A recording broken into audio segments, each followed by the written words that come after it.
Buenas tardes, mi nombre es Rick Beglis Mato y la materia a desarrollar es Derecho Laboral Colectivo. El tema de hoy es sobre la naturaleza de las convenciones y los acuerdos colectivos de trabajo. Según la doctrina tradicional, no es propiamente un contrato en la rigurosa acepción de la palabra, o al menos no podrá encuadrarse dentro de ninguna de las figuras jurídicas de los contratos clásicos, civiles o mercantiles. Aunque es concertado por personas de derecho privado, tiene semejante valor a la fuente de derecho objetiva, dictada por el Estado. Esa misma doctrina ubica el contrato colectivo dentro de los actos de la naturaleza mixta o dual, inexplicable desde una postura exclusiva, contractualista y reglamentaria. No es un contrato ni por los sujetos que intervienen en su celebración, que no requiere ser personas jurídicas, al menos desde el punto de vista del derecho civil, como el sindicato, a diferencia de lo que acceden en las demás figuras jurídicas de índole contractual, civil o mercantil, ni por sus efectos. Es un acto, unión, es decir, un acuerdo de voluntades que origina una regla, una norma de actividad, un estatuto. No engendra, como el contrato del derecho privado, una situación jurídica subjetiva, individual y temporal, sino una situación jurídica objetiva, general y permanente. El contrato colectivo de trabajo tiene un cuerpo de contrato y alma de ley, lo que indica que en cuanto a los requisitos y su negociación,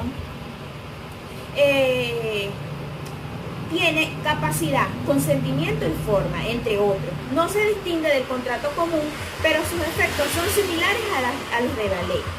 Como segundo punto a desarrollar tenemos las normas colectivas relacionadas con los acuerdos normas relacionadas con la convención colectiva y los acuerdos colectivos de trabajo. Esto lo tenemos establecido en el artículo 507 de la Ley Orgánica del Trabajo, que nos da el concepto legal en cuanto a lo que es la convención colectiva. Y no es más que aquella que se celebra entre uno o varios sindicatos, federaciones o confederaciones sindicales de trabajadores de una parte y uno o varios patrones o sindicatos o asociaciones de patrones de la otra parte, para establecer las condiciones conforme a las cuales se debe prestar el trabajo y los derechos y las obligaciones que correspondan a cada una de las partes. Como podemos notar en la ley, se habla de la convención colectiva que sustituye la vieja denominación de contratación colectiva. Igualmente, la estructura de la convención colectiva de trabajo como aquella que se celebra entre una o varias organizaciones sindicales, que pueden ser sindicatos, federaciones o confederaciones sindicales de trabajo por una parte y una o varias organizaciones o sindicatos por la otra, de patrones por la otra. Las convenciones colectivas tienen por finalidad la regularización de las condiciones de trabajo en sentido amplio y demás aspectos vinculados con las relaciones laborales. El establecimiento de medios para la resolución de conflictos y en general la protección de los trabajadores y su familia en función del interés colectivo y el desarrollo económico y social de la nación, que es el fin principal. Dentro de las garantías constitucionales lo tenemos así estipulado en el artículo 96 de la Constitución de la República Bolivariana de Venezuela, y nos dice que todos los trabajadores y trabajadoras del sector público y del sector privado tienen derecho a la negociación colectiva, voluntaria, y a celebrar convenciones colectivas de trabajo sin más requisitos que los que establezca la ley.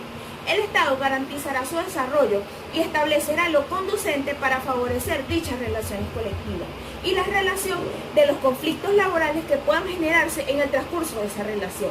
Las convenciones colectivas amparan a todos los trabajadores, activas y activos, al momento de su suscripción y a quienes ingresen con posterioridad.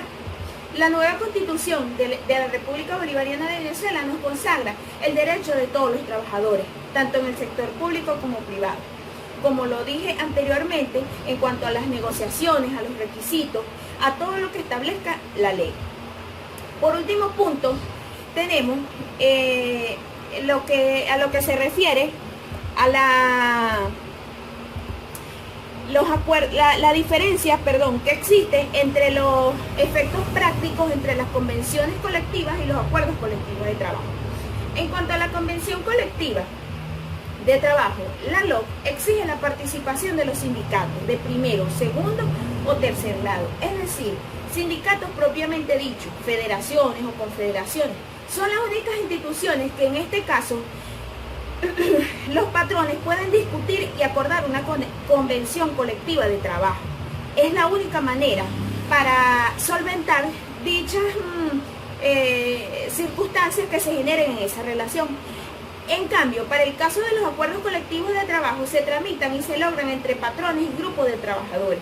En caso en que la respectiva empresa no existan sindicatos, las convenciones colectivas de trabajo es regulada por la LOC y su reglamento. En cambio, para el caso de los acuerdos colectivos de trabajo se trata de una institución que no aparece ni se menciona en la LOC, sino que es creación del reglamentista. La LOC nos establece que las convenciones colectivas de trabajo deben tener una duración entre 2 y 3 años. En cambio, el reglamento indica solamente el tiempo máximo de los acuerdos colectivos, el cual no puede ser mayor a 2 años. El reglamento previo que si en una empresa existe un acuerdo colectivo de trabajo y se dan las circunstancias de una convención colectiva de trabajo, una normativa convencional no excluye a la otra. Por último punto, tenemos el efecto expansivo de la convención colectiva de trabajo. Esto lo tenemos estipulado en la LOC, en los artículos 508 en adelante.